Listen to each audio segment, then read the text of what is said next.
کہاں لکھا ہوا ہے بدعت؟ ارے بدعت دین بنانا ہوتا ہے نا، اور دین بنانے کا کہاں لکھے ہوئے؟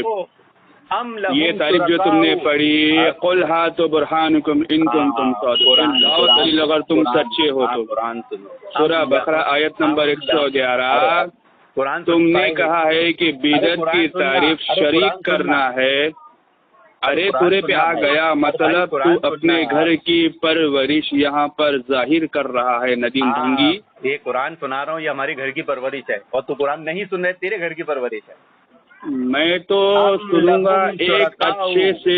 شرع لہم من الدین ما لم یأذن بہ اللہ۔ اللہ رب العالمین نے فرمایا کہ کیا ان لوگوں نے اللہ کا شریک بنا لیا ہے کہ وہ ان کو ایسے احکامات صادر کرتے ہیں، ایسی باتیں بتاتے ہیں جو اللہ تعالیٰ نے نہیں کہی۔ ولولا کلمۃ الفصل لقضی بینہم وان الظالمین لہم عذاب علیم۔ اور اگر فیصلے کا دن مقرر نہیں ہوتا تو آج ہی ان بدعتیوں کو، ان دین بنانے والوں کو دردناک عذاب دے دیا جاتا۔ وارننگ دے اللہ تعالیٰ کی۔ بدعت ہوتا ہے دین بنانا، دین میں نئی چیز ایجاد کرنا، اور دین بنانے کا حق صرف اللہ تعالیٰ کو ہے، اور کوئی دین بناتا ہے تو گویا اللہ تعالیٰ اس کو کہہ رہا ہے کہ تم اللہ کا شریک کھڑا کر رہے ہو۔ تو بدعتی اللہ کے شریک کی تائید کرتا ہے، اور بدعت بنانے والا اللہ کا شریک ہے، یہ بدترین گناہ ہے۔ ہو گیا تمہارا؟ ببرکت بسم اللہ۔ تو میں نے ندیم کو بولنے کا موقع دیا، اور انہوں نے کوئی ایسی ایک دلیل بدعت کی تعریف جو اس نے کی پیش نہیں کی، ٹھیک ہے۔ دوسری بات یہ میں کہتا ہوں کہ جو اس نے آیت پیش کی ہے اس میں بدعت کا لفظ بتا دے، ٹھیک ہے، کیونکہ بدعت کا لفظ وہاں پر موجود نہیں ہے۔ دوسری بات اس نے کہا ہے کہ بدعت یعنی کہ شریک کرنا، تو میں ندیم سے پوچھنا چاہتا ہوں شریک کرنا سے تو نے قرآن اور حدیث نے کیا مراد ہے، کس کے ساتھ شریک کرنا، ٹھیک ہے، اس کا جواب دے دے، پھر انشاءاللہ میں بتاؤں گا کہ جشن میلاد صلی اللہ علیہ وسلم جو ہوتا ہے اس کی اصل موجود ہوتی ہے۔ میلاد ہوتا ہے نبی صلی اللہ علیہ وسلم کی محبت میں کھانا بنانا اور شادی کرانا، اور جلوس اس کی اصل موجود ہے، ٹھیک ہے، قرآن اور حدیث میں اصل موجود ہے، لیکن طریقہ ایک نیا ہے، اور نئے طریقے پہ بدعت کا اطلاق مردود اور باطل ہے۔ تو اب میں ندیم سے کہنا چاہتا ہوں کہ وہاں پر بدعت کا لفظ بتا دے، اور دوسری بات وہ کون سی بدعت ایجاد کرتے تھے یہ بتا دے، کیونکہ اب جو دعویٰ کرتا ہے دلیل اس کے موافق ہونی چاہیے، ٹھیک ہے، بولے بھائی۔ یہ دیکھیں، یہ ہے، یہ علمی بات کریں گے، انہیں یہ بھی نہیں معلوم کہ قرآن کریم کی آیت کریمہ جب پڑھی جاتی ہے تو اس میں ہو بہو الفاظ ڈھونڈنا یہ یہودیوں کی صفت ہے۔ یہودیوں سے جب کہا گیا کہ گائے ذبح کرو، انہیں معلوم تھا کون سی گائے کے بارے میں کہا جا رہا ہے، تو گائے کے بارے میں پوچھنا، وہ کیسی دکھنی چاہیے، اس کا کلر کیسا ہونا چاہیے، وہ کیا کرتی ہے، کیا کھاتی ہے، کیا پیتی ہے، یہ سوال یہودیوں۔ آیت کا شان نزول دیکھا جاتا ہے کہ یہ کس بارے میں نازل ہوئی۔ تو پہلے کی قوموں نے، پہلے کی امتوں نے جو دین میں نئی نئی بدعتیں اور نئے نئے دین بنائے تھے، اس تعلق سے آیت کا نزول ہے۔ ام لہم شرکاء شرع لہم من الدین، کہ دین میں انہوں نے ایسے شریک بنا لیے ہیں اور ایسے وہ بنا لیے ہیں ما لم یأذن بہ اللہ، اور وہ ایسے حکم صادر کرتے ہیں دین بنا کے کہ جو اللہ تعالیٰ نے نہیں کہے۔ یہ پہلے کی قوموں کے بدعتیوں کے تعلق سے اللہ رب العالمین نے فرمایا، یہ شان نزول سے پتہ چلتا ہے۔ ضروری نہیں کہ بدعتی لفظ مقلد کو کہاں قرآن حدیث سمجھتا ہے، کہاں استدلال سمجھتا ہے، ہر چیز میں لفظ ڈھونڈنے جائے گا تو وہ خود ثابت نہیں ہو پائے گا کہ قرآن میں کہیں بریلوی لفظ ہے، قرآن میں کہیں احمد رضا خان لفظ ہے، حدیث میں کہیں ہے، نہیں ہے نا، تو کہ اپنے آپ کو باطل مانے گا؟ نہیں، وہاں برابر لے لے گا، ہاں احمد رضا خان ہے، ہاں بریلوی ہے۔ تو بدعت کہتے ہیں دین بنانے کو، اور دین بنانے کا حق صرف اللہ تعالیٰ کا ہے، اور جو بھی دین بناتا ہے یا دین بنانے والا سمجھتا ہے تو گویا وہ اللہ کا شریک کھڑا کر رہا ہے، وہ شرک کر رہا ہے، اور شرک کی تائید کر رہا ہے بدعتی ہو کے۔ ہو گیا آپ کا؟ ہاں، ببرکت بسم اللہ۔ دوستو تو میں نے کہا تھا بدعت کا لفظ بتاؤ، تو جناب نے بدعت کا لفظ نہیں بتایا۔ دوسری بات میں نے کہا تھا ان سے بدعت کی جو آپ نے تعریف کی ہے وہ تعریف قرآن اور حدیث پیش کرے، لیکن ابھی تک کوئی جواب نہیں آیا۔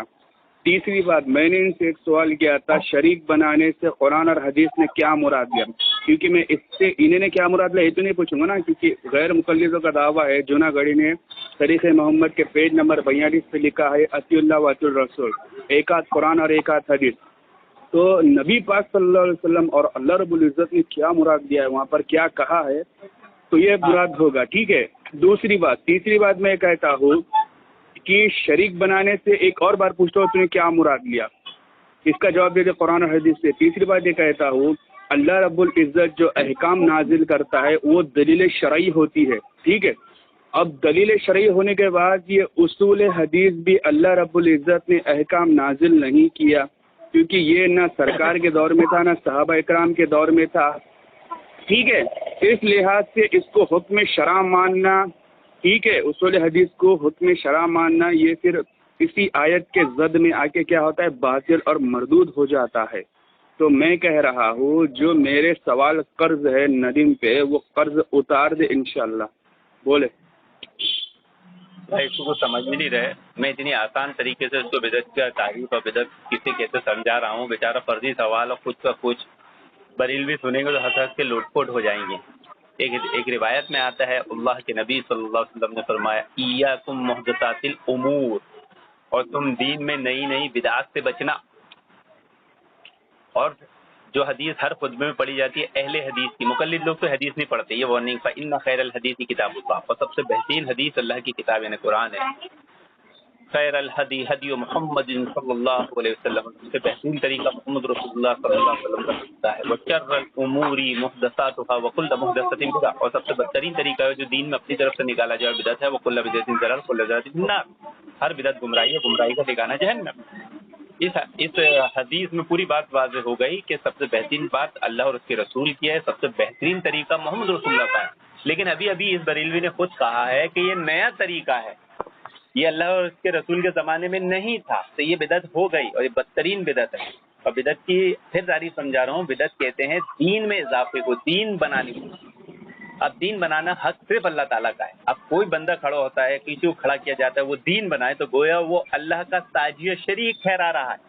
پھر قرآن کی آیتیں میں پڑھ رہا ہوں تو سمجھ میں نہیں آ رہی کہ ام لہم شرکاء شرعوا لہم من الدین ما لم یأذن بہ اللہ، کہ کیا انہوں نے اللہ کے ایسے شریک بنا لیے ہیں جو ان کو ایسے حکم صادر کرتے ہیں جو اللہ تعالیٰ نے نہیں فرمایا، اللہ تعالیٰ نے بیان نہیں کیے. تو معلوم ہوا کہ بدعت کہتے ہیں اللہ کا شریک بنانے کو. اسی لیے بدعت کی تعریف میں جو علماء نے اقوال نقل کیے ہیں یہ کہا ہے کہ بدعت کفر کا قاصد ہوتی ہے، انسان کو کفر شرک تک پہنچانے والا قاصد ہوتی ہے. بیچ میں وسیلہ بول دو، وسیلہ ہوتی ہے کفر اور شرک تک پہنچانے کی. ہو گیا؟ ہاں سمجھ میں آیا کچھ؟ بی برکت بسم اللہ. دوستوں میں نے سن رے بات سن دوستوں میں نے ابھی عالم سے بات کیا کر ایسا فاروق رضوی اور سن رے